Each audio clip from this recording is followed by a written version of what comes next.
Good morning everyone, welcome back to my channel. কেমন আছো তোমরা সবাই? আশা করছি সবাই অনেক ভালো আছো। আমিও বেশ ভালো আছি। আবারও একটা নতুন দিনের নতুন ব্লগে তোমাদেরকে অনেক ভালোবাসা আর ওয়েলকাম জানিয়ে আজকের ব্লগটা শুরু করছি।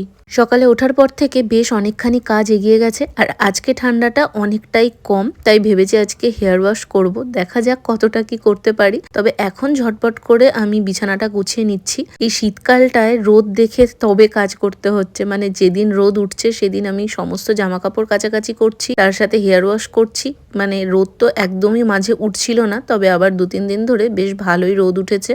তবে যতই ঠান্ডা পড়ুক, আমার কাছে শীতকালটাই প্রিয়। গরমের ওই কষ্টর থেকে আমি মনে করি শীতে 2টো সোয়েটার বেশি পরে কিন্তু তাও কাটিয়ে দেওয়া যায়। তবে গরমকালে কোনোভাবেই সেই স্বস্তি পাওয়া যায় না। বৃষ্টি কবে হবে তার অপেক্ষায় বসে থাকতে হয়। তোমাদের সাথে কথা বলতে বলতে এদিকে আমার বিছানা গোছানোও কমপ্লিট। আর ওঠার সাথে সাথেই না আমি আগে বাথরুমে জলটা তুলে নিই। ওই কাজটা আমার কাছে প্রচণ্ড বেশি মনে হয় টায়ারিং, তাই ওই কাজটাই আমি সবার প্রথমে করে নিই। তবে এখন কি হয়েছে জানো তো, আগে যে ছোট বালতিটায় করে জল তুলতাম সেই বালতিটা ভেঙে গেছে, তাই একটা বড় বালতিতে করে জল তুলতে হচ্ছে, আর হাতেও বেশ ব্যথা হচ্ছে সেটার জন্য। শীতকালে যেহেতু বারবার স্নান করার ব্যাপার থাকে না, তাই অত বেশিবার দিনের মধ্যে জল তুলতে হচ্ছে না। তবে গরমকালটা পড়ার আগ দিয়েই এইবার কলটা লাগানোর একটা ব্যবস্থা করতে হবে। ওই 1,5-2 হাজার টাকা মতো লাগবে। আগের বার যখন মিস্ত্রি ডেকে জিজ্ঞেস করেছিলাম তখন উনি বলেছিলেন। তো দেখা যাক কতদূর কি হয়। আর এদিকে আমি আলু, তার সঙ্গে একটা কাঁচকলা ছিল, একটা কি দুটো মতন, সেইটাই ভেজে নিলাম। আর এদিকে ব্রেকফাস্টের জন্য মা এখন বানাচ্ছে গোলা রুটি। গোলা রুটি আমার জেঠিও বানাতো, আমি তখনও খেয়েছি, তবে আমার মা কখনোই খায়ও নি আর বানায়ও নি কখনো। মা ওই রুটি, পরোটা, লুচি এগুলোই করতো, তাই আমার আর এই জিনিসটা শেখাও হয়নি কখনো। তাই আজকে যখন শাশুড়ি মা করছিল তখন আমি বললাম যে দাও আমি একটা চেষ্টা করে দেখি পারি কিনা। আর এই চেষ্টার নমুনা হয়েছে, পুরো রুটিটা জড়ো সড়ো হয়ে ছিঁড়ে টিড়ে একসার হয়েছে। তবে প্রথমবার যেহেতু করেছি তাই জন্য এরকম হয়েছে। দেখো মাঝখান দিয়ে তো পুরো ফাঁকা হয়ে গেছে মাস্কের মতো। মা আসলে যে ব্যাটারটা বানিয়েছে ওটা অনেকটা মোটা করে বানিয়েছে, আর তাই জন্য না রুটিগুলো একটু মোটা মোটা হয়। আর যদি এই গোলা রুটি মোটা মোটা হয় তাহলে কেমন কাঁচা কাঁচা লাগে। তো আমি নেক্সটটা যখন করেছি তখন আমি কিছুটা জল মিশিয়েছি। মা বলছে মিশাস না, তাহলে আর উল্টাতে পারবি না। তবে জল মেশানোর পরেই কিন্তু জিনিসটা বেশ ক্রিস্পি হয়েছিল আর খুব ভালোভাবে দেখো উল্টেও গেছে। বাড়িতে কিছুটা গুড় ছিল, সেইটা দিয়ে আমি এখন খাবো। আর মাকেও দিয়েছি আমার বানানোগুলো, মা বললো বেশ ভালোই হয়েছে। তো মা ও ঘরে বসে এখন চা দিয়ে খাচ্ছে।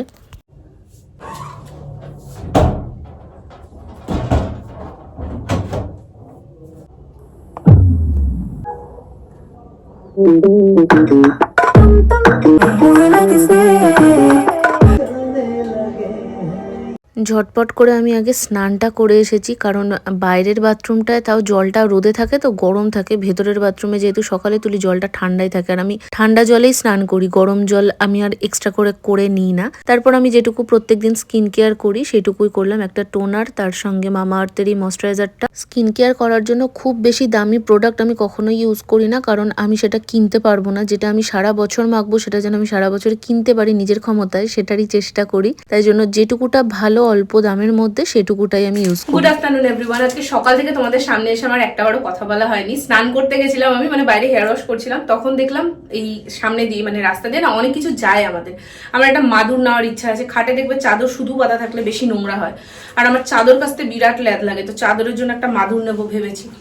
আর আমাদের ওই ঘরে যে কি বলে ওটাকে ডাইনিং টেবিল, আমার এই ড্রেসিং টেবিল আর ডাইনিং টেবিল জানি জিনিসটা বলতে গেলে গুলিয়ে যায়, বাট ডাইনিং টেবিলটার আমাদের কভারটা চেঞ্জ করতে হতো। আজকে যাচ্ছিল এই দুটো সেট নিয়েছি, তোমাদের দেখাই। এটা হচ্ছে ডাইনিং টেবিলের কভারটা, একদম নর্মাল, ঠিক আছে, কোনো ফ্যান্সি কিছু না। ফ্যান্সি গুলো দেখছিলাম, বাট ওনার কাছে যেগুলো ওই হয় না কিসের বলে লেস টাইপের যেগুলো পাতে, ওগুলো তো ছিল, কিন্তু ওটার ওপরে তো আর একটা প্রোটেক্টর কিছু লাগবে, যেগুলো দেখবে এরকম টাইপেরই একদম পুরোপুরি সাদা ট্রান্সপারেন্ট হয়, সেটা ওনার কাছে নেই। এবার সেটা তাহলে আমাকে আবার আলাদা করে কিনতে হয়, অত ঝঞ্ঝাটে না গিয়ে এই প্রিন্টটা মোটার ওপর বেশ ভালো লাগলো, তো এটা নিয়েছি। এটা ওই টেবিলটায় পাতার জন্য। আর যে থালা রাখার যে ম্যাট গুলো হয় সেই ম্যাট গুলো আমাদের চেঞ্জ করতে হতো, মানে আমি বিয়ের পর এসে থেকে ওইগুলোই দেখছি, আর ওগুলো একদম নর্মাল টাইপের। আমার ইচ্ছা ছিল আর একটু অন্য ধরনের মধ্যে, উনি কিছু দেখাতে পারলেন না, দেখবে গোল্ডেন কালারের মধ্যে হয়, ওগুলো খুব সুন্দর লাগে। গোল্ডেন না, ঠিক কি বলবো, রোজ গোল্ড ওই কালারের মধ্যে হয়, ওগুলো খুব সুন্দর লাগে দেখতে, পরে নেওয়া যাবে। তো এইটার সঙ্গে মোটামুটি ম্যাচিং করে পার্পেলের মধ্যেই পেয়ে গেছি। দেখো এটা ব্লু ব্লু টাইপের, এটা পার্পেল, বাট মোটামুটি সিমিলার চলে যাবে, ভালো লাগবে হোয়াইটের ওপর। তো এই জিনিসগুলো নিয়েছি। এখানে 6টা সেট আছে।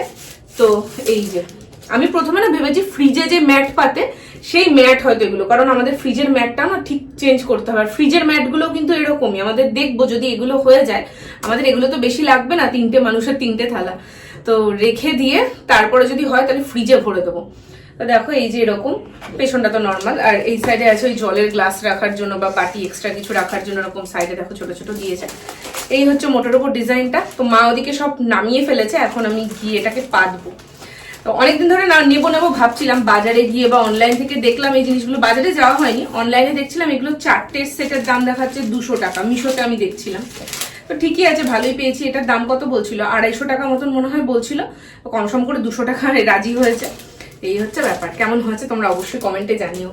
আচ্ছা, আজকে কিছু বিষয়ে আমি কথা বলবো যেটা আমাকে আমার এক বন্ধু জিজ্ঞেস করেছে কমেন্ট করে, যে আমি কিভাবে টাকা সেভ করি বা কিভাবে সবটা ম্যানেজ করি। দেখো, সত্যি বলতে টাকা সেভ করে কিন্তু আমি কোনো টাকায় আজ অব্দি সেভাবে জমাতে পারিনি, যে না এমন একটা অ্যামাউন্ট আছে যেটা আমার ফিক্সড রয়েছে, এরকমটা নয়। তবে আমি আমার ছোট ছোট স্বপ্নগুলো টাকা জমিয়ে পূরণ করেছি। আমার বিয়ের আগে থাকতে আমি পার ডে একটা স্মল অ্যামাউন্ট জমাতাম, কারণ আমার নিজের যেহেতু আর্নিং ছিল না বিয়ের আগেও, তো সেই জন্য আমি ছোট ছোট করে একটা অ্যামাউন্ট পার ডে জমাতাম। আর সেটা জমিয়ে আমার বিয়ের সমস্ত শাড়ি বলো বা বিয়েতে যে আমি 3 পাল্লার আলমারিটা কিনেছি, তাতে প্রায় 6,000 টাকা মতন কম পড়ছিল। তবে আমার এই 3 পাল্লার আলমারি নেওয়ারই ইচ্ছে ছিল, তো সেই জন্য ওই টাকাটা কিন্তু আমি নিজের জমানো টাকা থেকে দিয়েছি। এমনকি বিয়ের পরেও কিন্তু আমি এবারেতেও অনেক ছোট ছোট জিনিস আমার যেগুলো প্রয়োজন সেগুলো আমি নিজের ক্ষমতায় করেছি। যেমন আমার বাথরুমের জলটা কিন্তু বাইরে মাটিতে গিয়ে পড়তো, তো সেই জলটা যাতে বেরোতে পারে সেই জন্য যে পাইপ লাইনটা করতে হবে সেইটার খরচটা আমি দিয়েছিলাম। রান্নাঘরে একটা র্যাক, সেটা আমি জমিয়ে কিনেছিলাম। এরকম ভাবে অনেক ছোটখাটো জিনিস, কোটো কাটা, তার সঙ্গে অনেক কিছুই, বিছানার সমস্ত চাদর, বিয়েতে আমি মাত্র 2 না 3টে মতন চাদর পেয়েছিলাম, বাকি সব চাদর এগুলো সব কিন্তু আমি জমিয়ে জমিয়েই করেছি। পাতা কমপ্লিট। আজকে অনেকদিন বাদে বক্সটা চালিয়েছি, বক্সটা চালানোই হয় না, আমি এসে চার্জ দিয়েছি, আর ও তো থাকেই না, শুনবে কে, আগে বন্ধ করি। আজকে বক্সটা কালকে চার্জ দিয়েছিলাম, কাল কি পরশু দিন দিয়ে আজকে বক্সটা চালিয়েছি। বক্সে গান শুনতে হেভি লাগে, আমার তো সারাদিন আমি গান শুনি, আমার গান শুনতে খুবই ভালো লাগে, হয় বক্সে নয় হেডফোনে। বক্সটাকে না আমি ভাবছি পেছন দিকটা করে সেট করব। এই জায়গা থেকে টেডি টুডি আমাকে সরাতে হবে। কোনো জিনিস মানে এই টেডি কেনা হচ্ছে সব থেকে বড় পয়সা নষ্ট। ওই দেখো ওইদিকে একটা পড়ে আছে, এইদিকে দেখো 2টো গড়াগড়ি যাচ্ছে। দেখতে তো ভাল লাগে, কেনার সময় কিনতে ইচ্ছা করে, কিন্তু তারপর রাখার জায়গা আমি আর খুঁজে পাই না। স্যালারি হওয়ার পর একটা হিউজ অ্যামাউন্ট যেহেতু আমাদের এখনো অবধি বেরিয়ে যায়, তো সেই জন্য আমরা ওইভাবে কখনোই ব্যাংকে জমিয়ে উঠতে পারিনি। তবে রিন্টু আমাকে যেটুকু হাত খরচ দেয় সেটা জমিয়ে জমিয়ে কিন্তু আমি অনেক কিছুই করেছি। তাই বলবো প্রত্যেক দিন একটা ছোট করে অ্যামাউন্ট জমানো শুরু করো। সেটা হতে পারে 30 টাকা পার ডে। যদি 30 টাকা করেও জমাও, মানে যেটা আমি করি, সেক্ষেত্রে তাহলে মাসে জমে 900 টাকা। তার উপর আর 100 টাকা দিলেই 1000 টাকা। 1000 টাকাটা কিন্তু একটা ছোট অ্যামাউন্ট নয়। তো সেই 1000 টাকা করেও যদি পার মান্থ জমে, তাহলে বছর শেষে দাঁড়ায় 12,000 টাকা। একবার ভেবে দেখো, এই 12,000 টাকাটা কিন্তু অনেকটাই বড় অ্যামাউন্ট। যে কোনো জিনিসের একটা সংসার গোছাতে অনেক কিছু প্রয়োজন হয়, 12,000 টাকাটা কিন্তু সেক্ষেত্রে মোটেই ছোট অ্যামাউন্ট নয়। আমি টার্গেট ফিক্সড করি যে আমার নেক্সট কোনটা প্রয়োজন। এই যেমন দেখো, আমার কলটা দরকার, তো সেক্ষেত্রে আমি ভেবে নিয়েছি যে কিভাবে জমাবো আর কোন মাসে গিয়ে সেটা আমি পূরণ করতে পারবো। তো এভাবেই আমি জমাই আর নিজের যেগুলো প্রয়োজন সেই টার্গেটগুলো কমপ্লিট করি। তোমরা পাশে থাকলে একদিন হয়তো নিজেরও ইনকাম হবে। মধ্যবিত্ত পরিবারে একটা স্বপ্ন পূরণ করার জন্য না অনেকটা সময় অপেক্ষা করতে হয়, তখন হয়তো ওই অপেক্ষার দিনগুলো একটু কমবে আর স্বপ্নগুলো হয়তো একটু পূরণ তাড়াতাড়ি করতে পারবো। জীবনে 2টো মানুষের কাছে আমি প্রচন্ড পরিমাণে ঋণী, সেই 2টো মানুষের পাশে আমি সত্যি দাঁড়াতে চাই। এই হলো আমার গল্প। জানি না তোমার কতটা আমি উপকার করতে পারলাম, তবে এটুকুই বলবো, ছোট ছোট অ্যামাউন্টে শুরু করো জমানো। ওই যে কথায় বলে না, বিন্দু বিন্দু দিয়েই কিন্তু সিন্ধু হয়।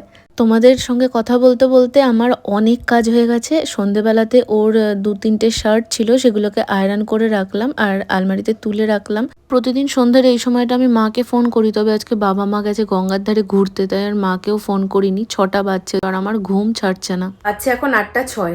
সেই সন্ধ্যা থেকে যে আমি এখানে বসেছি, এখানে কন্টিনিউ আমি বসে আছি। মা বলে শিকড় গজিয়ে গেছে, তো সেরকমই হয়েছে। অ্যাকচুয়ালি আমার ফোনে অনেকগুলো ভিডিও ছিল যেগুলোকে আমি বসে বসে এডিট করলাম, তার সঙ্গে দুটো শর্টসে ভয়েস দিলাম, দুটো ব্লগে ভয়েস দিলাম, তাই করতে করতে বেজে গেছে আমার 8টা 6। এর মাঝে মা একবার ফোন করেছিল, মার সাথে একটু কথা বললাম। এখন আমি যাব চা করব। সেই সন্ধ্যে থেকে আমি ভাবছি চা খাবো চা খাবো, আর আমি এরকম হারকিউলিসের মতন ঘুরে বেড়াচ্ছি, কারণ আজকে না শীতটা খুব কম, মানে একদমই ঠান্ডা লাগছে না। তাও আমি ব্ল্যাঙ্কেটটা খুলে রেখেছি, সোয়েটারও পেছন দিকে মানে পরেছিলাম, কিন্তু সোয়েটার পরে অস্বস্তি করছে, সেই জন্য সোয়েটারটাও খুলে রেখে দিয়েছি।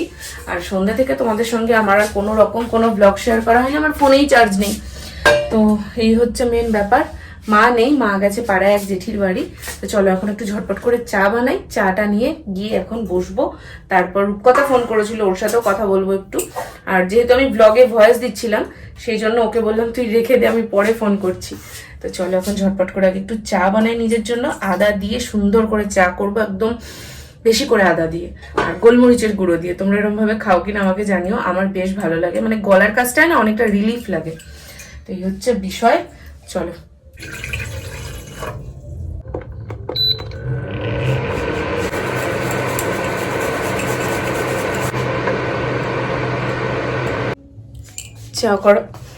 চা করা কমপ্লিট, এখনই পড়ছিল।